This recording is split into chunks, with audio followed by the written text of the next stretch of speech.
आज हम पढ़ेंगे कारक। कारक किसे कहते हैं, कारक चिन्ह क्या होता है। तो देखिए दोस्तों, संज्ञा या सर्वनाम का वाक्य के अन्य पदों विशेषतः क्रिया से जो संबंध होता है उसे कारक कहते हैं। फिर से एक बार देखते हैं कि संज्ञा या सर्वनाम का, समझ गए, वाक्य के अन्य पदों विशेषतः क्रिया से जो संबंध होता है उसे कारक कहते हैं। अर्थात हम कह सकते हैं कि क्रिया को पूरा करने के में किसी न किसी भूमिका को निभाने वाला ही कारक कहलाता है। अर्थात हम लोग जो भी क्रिया करते हैं, वाक्यों में जो क्रिया की जाती है, उस क्रिया को पूरा करने के लिए जो भूमिका निभाता है, ठीक है ना, जो भूमिका निभाने वाला होता है वह कारक कहलाता है। अतः जैसे उदाहरण के तौर पर हम लोग देखते हैं कि एक वाक्य लेते हैं, राम ने रावण को बाण से मारा। राम ने रावण को बाण से मारा। इस वाक्य में हम देखते हैं कि राम क्रिया मारा का कर्ता है, रावण इस मारण क्रिया का कर्म है, और बाण से चूँकि यह क्रिया संपन्न की जा रही है, की गई है, अतः यह क्रिया का साधन होने के कारण करण है। समझ में आ गया। तो ये कर्ता, कर्म और करण यह कारक के ही प्रकार हैं जो वाक्य में कारक के रूप में विद्यमान हैं, जो एक क्रिया को पूरा करने में अपनी भूमिका को निभा रहा है। अब देखते हैं कारक के भेद कितने होते हैं। तो कारक के कुल 8 भेद होते हैं। तो सबसे पहला जो होता है उसे कर्ता कहते हैं, और कर्ता का जो कारक चिन्ह का प्रयोग किया जाता है कर्ता के लिए वह ने होता है। तो कर्ता कहते किसे हैं, इस बात को समझेंगे। तो क्रिया को करने वाला ही कर्ता कहलाता है, क्रिया को करने वाला ही कर्ता कहलाता है। जैसे मोहन ने पुस्तक पढ़ी, सूर्य चमकता है। यहाँ पे 2 वाक्य हम लोगों ने अलग अलग 2 वाक्य लिए हैं। मोहन ने पुस्तक पढ़ी, सूर्य चमकता है। यहाँ पहले वाक्य में मोहन और दूसरे वाक्य में सूर्य कर्ता कारक है, क्योंकि इनके द्वारा ही जो है क्रिया संपन्न की जा रही है। अब आगे बढ़ते हैं और कारक के दूसरे प्रकार के बारे में चर्चा करते हैं। तो कारक का दूसरा प्रकार है कर्म कारक। ठीक समझे, क्या है कर्म कारक। और कर्म कारक के लिए जो कारक चिन्ह का प्रयोग किया जाता है वो क्या होता है, को। ध्यान रखिएगा, क्या होता है, को। जिस पर क्रिया का, कर्म कहते किसे हैं, तो जिस पर क्रिया का प्रभाव या फल पड़े। समझ में आ गया।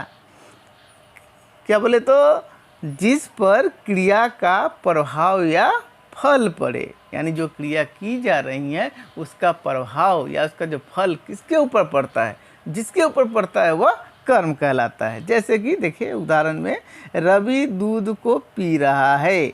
रवि दूध को पी रहा है, और दूसरे वाक्य में राहुल गेंद खेल रहा है। ठीक है। तो देखिए यहाँ पे पहले वाक्य में दूध और दूसरे वाक्य में गेंद कर्म कारक है। क्यों कर्म कारक है, क्योंकि यहाँ पे क्रिया जो हो रही है पहले वाक्य में पीने की क्रिया हो रही है, ठीक है।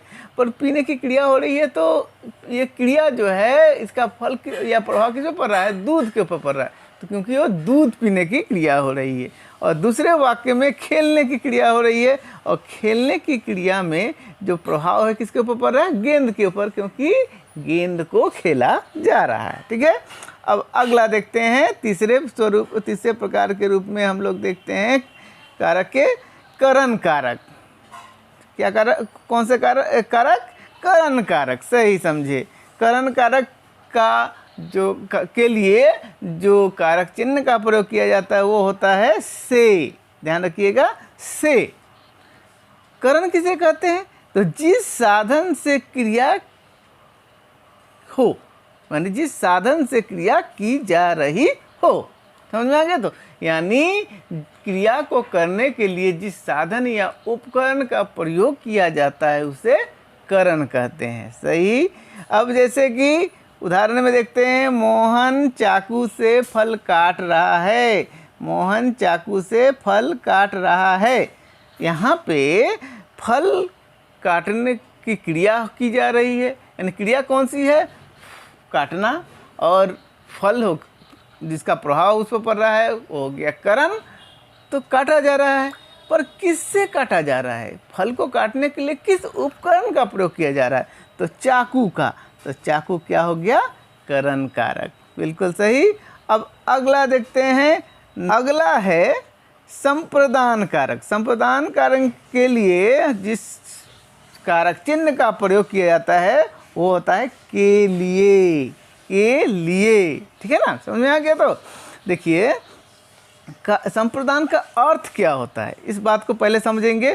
तो जिसकी हित पूर्ति क्रिया से हो, क्रिया करने से जिसकी हित पूर्ति हो, ठीक है, जिसकी हित पूर्ति, समझ, इसका अर्थ क्या हुआ कि क्रिया के संपादन से, क्रिया को पूरा करने से इसका जो प्रत्यक्ष जो है लाभ किसको मिल रहा है वह संप्रदान कहलाएगा। ठीक है ना, यानी क्रिया से जिसके हित की पूर्ति की जा रही हो। जैसे कि अमित अपनी माता के लिए दवाई लाया है।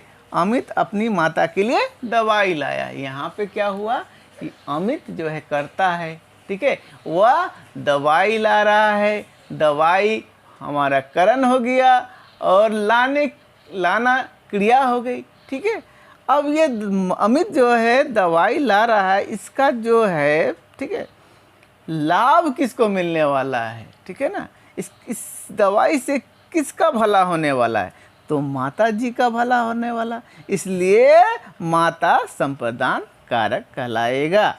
समझ में आ गया। ठीक है, अब अगला प्रकार देखते हैं। नेक्स्ट है अपादान। अपादान से, इसके लिए भी हम लोग जो कारक चिन्ह का प्रयोग करते हैं से। इससे पहले भी हम लोगों ने देखा करण के लिए भी हम लोगों ने से का ही प्रयोग किया, पर इन दोनों में अंतर है जो आगे वीडियो में हम लोग देखेंगे। ठीक है, तो यहाँ पे से अलग। ठीक है, अपादान का अर्थ क्या होता है, जिससे अलगाव हो। ठीक है ना, जिससे अलगाव हो, यानी कोई चीज़ से कोई चीज़ जब अलग होता है, जहाँ अलगाव होता है वहाँ अपादान कारक का प्रयोग होता है। जैसे पेड़ से पत्ता गिरा। पेड़ से पत्ता गिरा, यहाँ पे देखिए पत्ता पेड़ से जुड़ा हुआ था, अब वह उससे अलग होकर के गिर गया। ठीक है, यहाँ पे पेड़ में अपादान कारक है, ध्यान रखिएगा। अपादान कारक में जब किसी चीज़ का किसी चीज़ से अलगाव हो तो अपादान कारक वहाँ होता है, लेकिन जो स्थिर होता है, जिससे अलगाव होता है, वो अपादान कारक होता है वहाँ पे। ठीक है, अगला है अधिकरण कारक। अधिकरण कारक में जो उसका चिन्ह का प्रयोग किया जाता है, अधिकरण कारक के लिए जो चिन्ह का प्रयोग किया जाता है वो होता है में और पर। ठीक है, देखिए अधिकरण का मतलब क्या हुआ, क्रिया के स्थान संबंधी या काल संबंधी आधार का बोध करवाने वाला। ठीक है ना, क्रिया के स्थान संबंधी, क्रिया जो की जा रही है किस स्थान पे की जा रही है या किस काल में, किस समय की जा रही है, इसका जब बोध, जिससे बोध होता है, ठीक है, वह अधिकरण कारक होता है। जैसे कि मेज पर किताब रखी है, मेज पर किताब रखी है, पिताजी कमरे में हैं। ठीक है, यहाँ दो वाक्य हैं, पहले वाक्य में मेज और दूसरे वाक्य में कमरे, ये अधिकरण कारक के स्वरूप है। समझ में आ गया। देखिए मेज यानी ये स्थान संबंधी, ठीक है, कमरे स्थान संबंधी अर्थात जो क्रिया की जा रही है, क्रिया जहाँ हो रही है वो किस स्थान पे हो रही है, इसका निर्धारण यहाँ पे किया जा रहा है। ठीक है, तो आगे बढ़ते हैं। ठीक है, अगला हमारा जो कारक भेद है वह है संबंध कारक। संबंध कारक के लिए जिस कारक चिन्ह का प्रयोग किया जाता है वो है का, के, की, कु, ठीक है, ना, ने, नी, रा, रे, री इत्यादि। ठीक है, देखिए संबंध का मतलब क्या हुआ, क्रिया से भिन्न किसी भी अन्य पद से, ठीक है, क्रिया से भिन्न यानी क्रिया से अलग किसी अन्य, ठीक है, पद से संबंध सूचित करने वाला, ठीक है, अर्थात कर्ता का क्रिया से अलग किसी अन्य पदों के साथ में, ठीक है, संबंध स्थापित करने वाला, ठीक है, संबंध कारक होता है। जैसे कि यह रवि की कलम है, इन फूलों का रंग बहुत सुंदर है। ये दो वाक्य यहाँ पे देखिए, रवि और कलम, रवि और कलम के बीच संबंध स्थापित करने वाला कौन है, की, और यहाँ पे फूल और उसका रंग, ठीक है, का बीच में संबंध स्थापित करने वाला है का। ठीक है, तो यहाँ पे हो गया संबंध कारक। आगे देखते बढ़ते हैं। ठीक है, अगला है हमारा संबोधन कारक। संबोधन कारक में देखेंगे, संबोधन कारक में जिस कारक चिन्ह का प्रयोग किया जाता है ओ, अरे। ठीक है, अर्थात देखिए संबोधन करने का मतलब हुआ जिससे संज्ञा को पुकारा जाए, यानी किसी संज्ञा को पुकारने के लिए हम लोग जिसका प्रयोग करते हैं वहाँ पे वो होता है संबंध कारक। जैसे उदाहरण के तौर पे देखें, अरे दीपक यहाँ आना, तो यहाँ पे देखिए दीपक को बुलाने के लिए हम लोगों ने किस वर्ड का प्रयोग किया, किस शब्द का प्रयोग किया, अरे। तो अरे जो है यहाँ पे संबोधन कारक के रूप में प्रयुक्त किया गया है। ठीक है, अब आगे बढ़ते हैं। ठीक है, अब अगला है देखिए कारकों की पहचान कैसे की जाए। देखिए बहुत बड़ा जटिल समस्या होती है, क्योंकि जो प्रतियोगी परीक्षाओं में जो प्रश्न किए जाते हैं उन प्रश्नों में जो है वाक्य दिए जाते हैं, उसमें हमें कहा जाता है कि कारक चिन्हों को पहचानो। तो ये पहचान करना बहुत अति आवश्यक हो जाता है और ये बहुत महत्वपूर्ण होता है कि हम कैसे सही ढंग से जो है कारक चिन्हों को पहचानें। ठीक है, तो इसके लिए हमें करना क्या है, ध्यान रखिएगा कि कारक चिन्हों को पहचानने के लिए, ठीक है, कारकों को पहचानने के लिए सबसे पहली बात ये होती है कि कारकों की पहचान जो है उसको चिन्हों से ही की जाती है। ठीक है, कारकों की पहचान उसके चिन्हों से की जाती है, ध्यान रखिएगा कि चिन्हों से की जाती है। देखिए कोई शब्द किस कारक में है, कोई शब्द किस कारक में है, ये वाक्य के अर्थ पर निर्भर करता है। ठीक है, सबसे पहली बात तो क्या है कि कारक की पहचान हम उसके कारक चिन्हों से करेंगे, और दूसरी बात यह है कि कोई भी शब्द किस कारक में है ये उसके वाक्य के अर्थ पर निर्भर करता है। ठीक है, सामान्यतः हम लोग देखते हैं कि कारकों की पहचान जो है हम लोग, ठीक है, कुछ इस प्रकार से करते हैं। जैसे कि कर्ता कारक के लिए क्रिया को संपन्न करने वाला, अब ध्यान रखेंगे कि कर्ता कारक की अगर पहचान करनी है तो हम ध्यान रखेंगे कि क्रिया का संपन्न करने वाला कौन है। क्रिया का संपन्न करने वाला जो भी है वह कर्ता कारक होगा। ठीक है, कर्म कारक के लिए क्रिया से प्रभावित होने वाला, क्रिया से प्रभावित होने वाला जो क्रिया की जा रही है जिसका प्रभाव किसके ऊपर पड़ रहा है, ये हम लोग निर्धारण कर लेंगे, इसकी पहचान कर लेंगे तो समझ में ये बहुत आसान हो जाएगा कि हम कर्म कारक को पहचान कर पाएँ। ठीक है, तीसरा है करण कारक। करण कारक में के लिए देखिए क्रिया, ध्यान रखिएगा कि देखिए वाक्य में ये ध्यान दीजिएगा कि क्रिया को पूरा करने के लिए किस साधन या उपकरण का प्रयोग किया गया है। जिस साधन या उपकरण का प्रयोग किया गया है वो हमारा करण कारक कहलाएगा। ठीक है, उसके बाद है संप्रदान कारक के लिए। संप्रदान कारक की पहचान कैसे करेंगे, तो देखिए संप्रदान कारक के लिए ध्यान दीजिएगा जिसके लिए कोई क्रिया संपन्न की जाए, माने जो क्रिया की जा रही है वो किसके लिए की जा रही है, नहीं इसका लाभ किसके लिए हो, ये क्रिया से किसका लाभ हो रहा है, किसकी हित पूर्ति हो रही है। ठीक है, आपादान के लिए, आपादान के लिए ये ध्यान रखिएगा बहुत ही आसान है कि जहाँ अलगाव हो, जहाँ अलगाव हो, ठीक है, वो वहाँ पे आपादान, ठीक है, कारक होगा। अगला है संबंध कारक। संबंध कारक के लिए जहाँ पदों का पारस्परिक संबंध बताया जाए, जहाँ पे पदों के बीच में पारस्परिक संबंध स्थापित किया गया हो, वो समझ लीजिए वहाँ पे हो संबंध कारक होगा।